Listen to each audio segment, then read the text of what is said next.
makakapanayan po natin dahil dito ang presidente ng Electric Vehicle Association of the Philippines. Walang iba kundi si Mr. Edmond Araga. Magandang hapon, Mr. Edmond Araga. Ako po si Bong Nebriha ng Biyaheng IZ. Good afternoon po, Colonel Bong Nebriha at sa mga tagapakinig po ng inyong programa. Sir Edmond, before we proceed with the interview, kindly tell us something about the Electric Vehicle Association of the Philippines. Electric Vehicle Association of the Philippines, or EVAP, started way back 2008. It was formed by a group of suppliers, automotive suppliers, na in-anticipate yung direction ng automotive going to electric. Itong mga automotive suppliers na to, kinokus muna nila yung public transportation kasi ang mga jeepney ang kayang-kaya natin i-localize at pwede natin palagawin at palawakin sa automotive industry. And then doon nagsimula ang pagtatayo at kinilala at sa isang dekadang pagtatayo na-establish namin yung Electric Vehicle Industry Development Act by having this as part of the technical working group together with our lawmakers from the Congress and the Senate. Kaya po mas lalo na palawig at na-promote ang ating industriya sa kaganapang magkaroon po ng option ang mga user, hindi lang sa ICE kundi rin po sa paggamit ng electric vehicle. So matagal na pala to, Sir Edmond, ano? So ibig sabihin, your group was formed even before the law came out, yung EVIDA law. Yes, sir. Ang aming grupo, annual na nagpo-promote. Meron ho kaming EV Summit.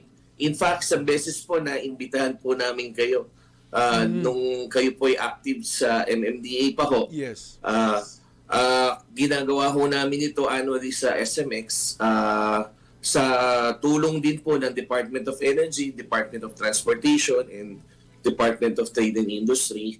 Kinikinala po ang aming asosasyon ng government kasi po kami po ay gumagawa rin ng programa at activities that is related to the industry para ho sa pagpopromote ng industriya. Pero Sir Edmond, nung 2008 when you establish yung EVAP, ilan ng car manufacturers no na may electric vehicles o hybrid? During that period, sir, wala pang hybrid. Ang EV po noon, nag-start na maggawa ng mga local manufacturers ng e-Jeep at e-Trike way back 2010 to 2015. So mga e-Jeep lang po noon ang nag-start po noon sa Makati Business District. Tapos mga ilan po na gumagawa ng e-Trike. At doon po nag-start ang Boracay na nagkaroon ng e-Trike. Nag-start sila ng 500 units. Yun po ang tinarget na project ng EDB before na merong kahalagahan ng more than 100 billion worth para i-distribute sa local government units in replacement for the mga tricycles po. So talagang pinofocus lang po nito ay pag-develop ng public transportation para ma-improve ang mga public transportation at sa Pilipinas. Pero ngayon, Sir Edmond, ilan na ang mga brands na masasabi nating fully electric lang muna? Ilang brands ang merong membro kayo? At the moment, ang members namin total is 96. 96? Wow. 96. And then, as for the car manufacturers alone, hindi humigit kumulang mga 20, no? At kasama na po dyan ang BYD, ang MG, Changan, Geely, Hyundai, Mitsubishi, Nissan. Yan po ang mga car manufacturers po. At meron na rin po mga papasok, mga motorcycle suppliers na rin po. Sa ngayon po, ang mga ginagawa sa atin dito puro imported. Gawa ho ng kagandahan ng EVIDA law na meron pong zero tariff rates na ino-offer. Kaya ito ay dumadami sa ating merkado. And part also ng ng EVIDA law is to promote talaga yung electric vehicles, and they give special incentives if you will come up with a fleet. Katulad yung Yes. ginagamit sa taxi, Actually, sir, part of the program of Evida Law is in part and parcel of mandatory using of fleet, at least 5 to 10% from the government vehicles, and then 5 to 10% from the corporate. Tapos ang kaakibat po noon, mga charging stations at mga parking slots na dapat of at least 5 to 10% ay merong parking space and charging stations. Ngayon po, ang total na binigay sa atin ngayon ng LTO, more than 35,000 na po ang registered from January to August alone. 35,000 units. Para i-detail natin, 16,323 ang BEV at 18,942 ang hybrid. Wow. So katulad niyan, Sir Edmond, well, sabi ko nga, dati hindi natin napapag-usapan to, hindi masyado matunog ang EV. Isa sa mga incentives kasi niyan is number coding, exempted siya. Yes. And then suddenly, nung natatandaan ko, when we came out with the announcement na magkakaroon ng EDSA rehabilitation sometime early this year, or maybe second quarter of this year, and part of the traffic mitigation policy that we will impose was yung uneven scheme. Parang suddenly naging matunog yung electric vehicles and hybrid because of the number coding. Tama po ba 'yon? That is non-fiscal incentive pag bumili ho kayo o gumamit kayo ng EV. Kasi po, sa bukod tanging ang Pilipinas na hindi kaya magbigay ng subsidy para sa mga users o consumer. So, dinaanan lang po sa non-fiscal incentives, kagaya po ng color coding exemption, saka discounts o registration, saka po yung mga parks o yung mga establishments na kailangan po na mayroong mga charging stations, yun ho nagkakaroon ng mga incentives. Okay. Alam mo, Sir Edmond, kahapon kausap namin si Director Dino ng DOE, actually we were talking about yung fuel price adjustments today, And napag-usapan namin, we dealt also with the electric vehicles. How is it? I think one of the challenges talagang promoting ng EV are the charging stations, Opo. How are we coping with that? Actually, sir, at the moment, there were about more than 1,200 charger ports na po na available sa Philippines, nationwide. And since dumadami na ho ang mga dealers, bawat dealer ho may mga charging stations. At nandun din po sa kaakibat po ng EVIDA law, ang mga gasoline stations has to have their own charging stations as well. At yung mga public establishments like yung mga malls, kailangan din po may provisions na rin sila ng mga charging stations. So, marami na rin po options ang mga users kung saan sila pwede mag-charge. Pero, Colonel, ang ano po yan, 95% of the owners are charging their cars at home, or the users or EV users are charging it at home, which is more affordable, or kumbaga nga, wala nga cost on their part kasi kasama na sa electricity bills nila yun. Yeah. Well, anyway, Sir Edmond, yun nga, yung sa charging na yun, Kasi alam naman natin when we started with roll up ng mga ng mga EV, very inferior pa yung yung mga battery system, charging system nila. It really takes so much time to charge, kahit up to 80% level ng battery. Ngayon ba that's still the challenge that EV users or owners are facing? Actually, ang ano lang dyan, yung adaptability na hindi kasi pwede mo i-apple to apple ang pagkagasolina mo in minutes. Okay. Full tank ka na. Uh-huh. As against sa pag-charge. Ngayon, sa pag-charge mo kasi, kung gusto mo ng fast charging, you have to have these DC chargers, which would take you about 40 minutes para ma-reach mo yung 80%. Not or bad, 1 not hour bad. para 40 ma-reach mo minutes. yung 100%. Tapos kung ang normal na ginagamit po is slow charging, like it would take you about 3 to 6 hours para makapag-full charge ka, which is more adaptable at mas pabor sa paggamit ng baterya kaysa sa mga DC chargers.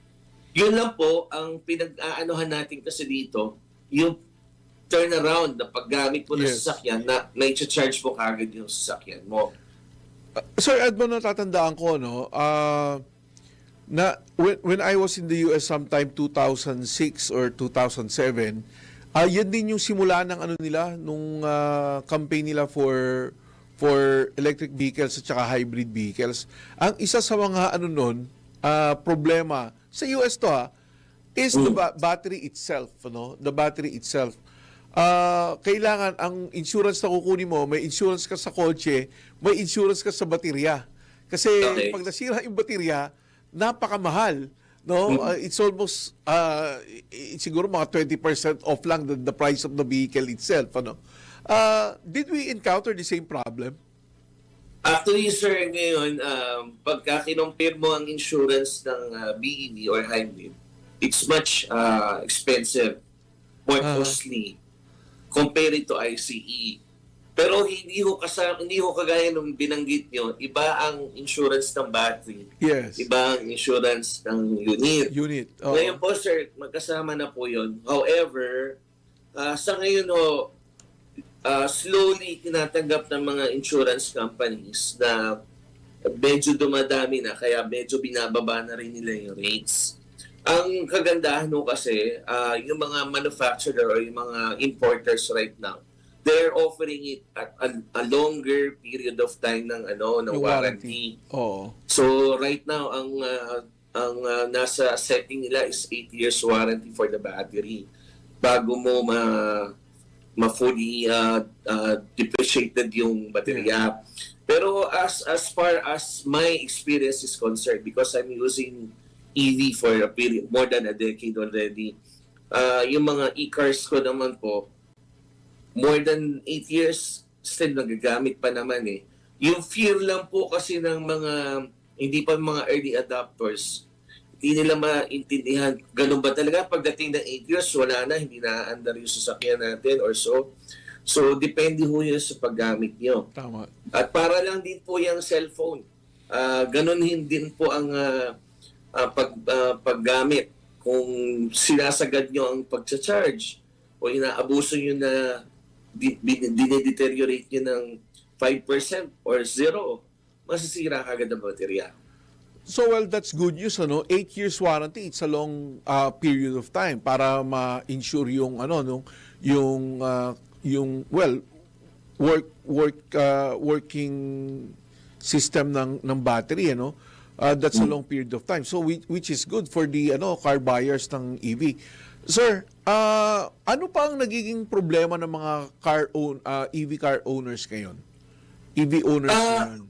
Sa ngayon, sir, talagang marami pa rin hindi pa rin nakakapag-switch kasi medyo may mga agam-agam sila. Like range anxiety, yung pong problema sa mga after sales, kung meron po bang mga gagawa o meron bang magpapalit. Ngayon, sir, nade-develop na ho lahat yan. And in fact, hindi na ho mga car dealers ngayon na nade-develop, mga local suppliers na rin po, nagsiswitch na rin sila. At may mga, bukod pa sa mga dealer, may mga after sales na rin po na mga medyo high-end naman din po na maaasahan magpalit ng mga o ma-address yung concern.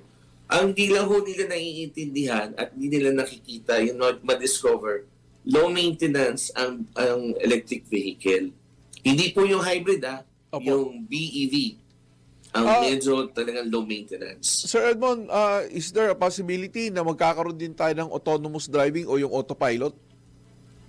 Sir, there's a possibility because there are a lot of cars already that has an autopilot feature. However, the law is the problem. And in fact, ang pinaka-problem din, yung unit itself. Kasi po, masisira ulo ng mga sasakyan na may autopilot system kasi yung mga linya ng daan natin. Yes. Totoo. Wala ho magagawa doon. Wala tayong maa-adjust doon. Well, actually, Saka sir, ang isa pang issue doon sir, kagaya kahapon, nangyari, nag-brownout sa San Francisco, yung mga Waymo cars doon na Yeah. autonomous taxis, nag-stall. oo. So, hindi ho magagamit. So, dito pa naman ho, pagka nagkaroon ng brownout, paano ho ang gamit? Hindi, tama yun, Sir Edmond, because I remember, like what I've said, nasa US ako during that time, and yan yung mga demands ng mga EV car manufacturers noon, no? We will transition to EV, pero you need to fix the road. No, you need to fix the road kasi yung torque ng mga gulong niyan ay mas malalakas than the gas fuel powered vehicles. So sabi nila kung hindi natin ayos yung daan, masisira agad yung gulong nitong mga to. And likewise yung sa autopilot nga, that's also something that we need to deal with. Well, anyway, anyway, Sir Edmond, thank you very much for your time. It's nice to hear that we are moving forward in as far as electric vehicles is concerned. We will have you some other time, sir, para let's talk about ano yung mga future developments when it comes to EVs and hybrids. Maraming salamat po sa asosasyon nyo. Merry Christmas po, Sir Edmond. Thank you for taking our call. Thank you po, Colonel Nabihan, sa mga tagapakinig po. Salamat po. Merry Christmas.